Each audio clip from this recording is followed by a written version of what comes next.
शिशुपाल के वध की कथा जितनी रोचक है उससे भी ज्यादा रोचक हैं शिशुपाल के जन्म के समय घटित हुई घटनाएं।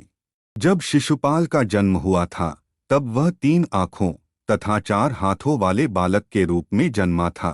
तो उसके माता पिता उसे बाहर ले जाने हेतु बहुत चिंतित हुए कि इस बालक को संसार के सामने किस प्रकार प्रस्तुत करेंगे, साथ ही कहीं ये कोई असुरी शक्ति तो नहीं। इस प्रकार के विचार करके उन्होंने इस बालक को त्याग देने का निर्णय लिया। तभी एक आकाशवाणी हुई कि वे ऐसा न करे, जब उचित समय आएगा तो इस बालक के अतिरिक्त आँख एवं हाथ अपने आप ही अदृश्य हो जाएंगे, अर्थात जब विधि के विधान द्वारा निश्चित व्यक्ति इसे अपनी गोद में बैठाएगा तो ये अतिरिक्त अंग गायब हो जाएंगे और वही व्यक्ति इसकी मृत्यु का कारण भी बनेगा, अर्थात इसका वध भी करेगा। शिशुपाल के माता पिता इस आकाशवाणी को सुनकर चिंतित हुए कि उनका पुत्र असुर नहीं है, परंतु दूसरी ओर उन्हें ये चिंता भी होने लगी कि उनके पुत्र का वध हो जाएगा और वह मृत्यु को प्राप्त होगा।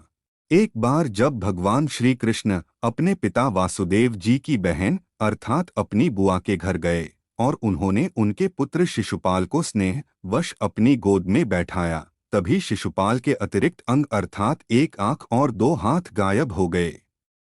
उस समय शिशुपाल के माता पिता को उस आकाशवाणी का स्मरण हुआ, जिसके अनुसार विधि के विधान द्वारा निश्चित व्यक्ति जब इस बालक को अपनी गोद में बैठाएगा तो ये अतिरिक्त अंग गायब हो जाएंगे और वही व्यक्ति इसकी मृत्यु का कारण भी बनेगा, अर्थात इसका वध भी करेगा। तब इस बात से व्यथित होकर भगवान श्री कृष्ण की बुआ ने उनसे वचन लिया कि वे शिशुपाल का वध नहीं करेंगे।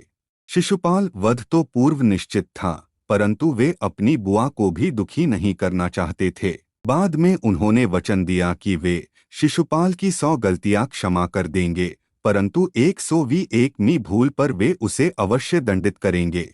तब शिशुपाल की माता को कृष्ण ने ये वचन भी दिया कि यदि शिशुपाल का वध करना भी पड़ा तो वध के पश्चात शिशुपाल को इस जीवन मरण के चक्र से मुक्ति मिल जाएगी और वो वैकुंठ धाम को प्राप्त करेगा।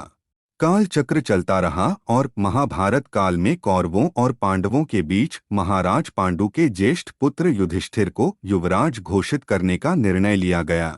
तो इस शुभ प्रसंग के लिए राजसूय यज्ञ आयोजित करने का निर्णय लिया गया। इस हेतु सभी संबंधियों रिश्तेदारों सहित अनेक राजाओं एवं अन्य प्रतिष्ठित महानुभावों को आमंत्रित किया गया। तब वासुदेव श्री कृष्ण को भी आमंत्रित किया गया, क्योंकि महारानी कुंती उनकी बुआ थी तथा शिशुपाल भी इस यज्ञ में शामिल हुआ, क्योंकि वह कौरवों एवं पांडवों का भी भाई था। इस समय एक बार फिर भगवान श्री कृष्ण और शिशुपाल का आमना सामना हुआ।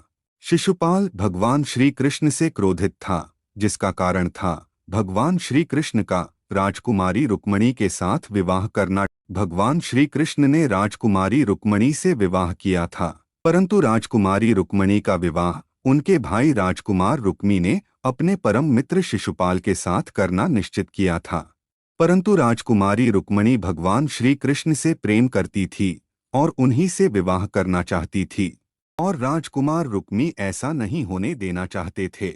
तब भगवान श्री कृष्ण राजकुमारी रुक्मणी को महल से भगाकर ले गए और उनसे विवाह कर लिया। तब शिशुपाल ने इसे भगवान श्री कृष्ण द्वारा किया गया अपना अपमान समझा और भगवान श्री कृष्ण को अपना भाई न समझकर शत्रु मान बैठा। महाभारत काल में राजकुमार युधिष्ठिर के राज्याभिषेक के समय युवराज युधिष्ठिर ने भगवान श्री कृष्ण को सर्वप्रथम भेंट प्रदान की और सम्मानित किया। तब शिशुपाल से भगवान श्री कृष्ण का सम्मान देखा न गया। शिशुपाल बोल उठा कि एक मामूली ग्वाले को इतना सम्मान क्यों दिया जा रहा है, जबकि यहाँ अन्य सम्मानीय जन उपस्थित हैं।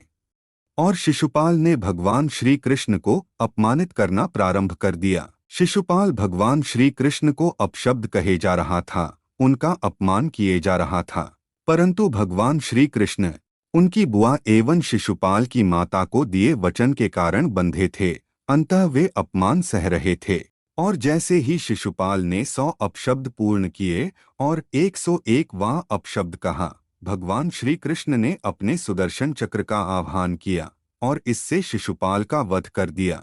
इस प्रकार भगवान श्री कृष्ण ने शिशुपाल का वध किया।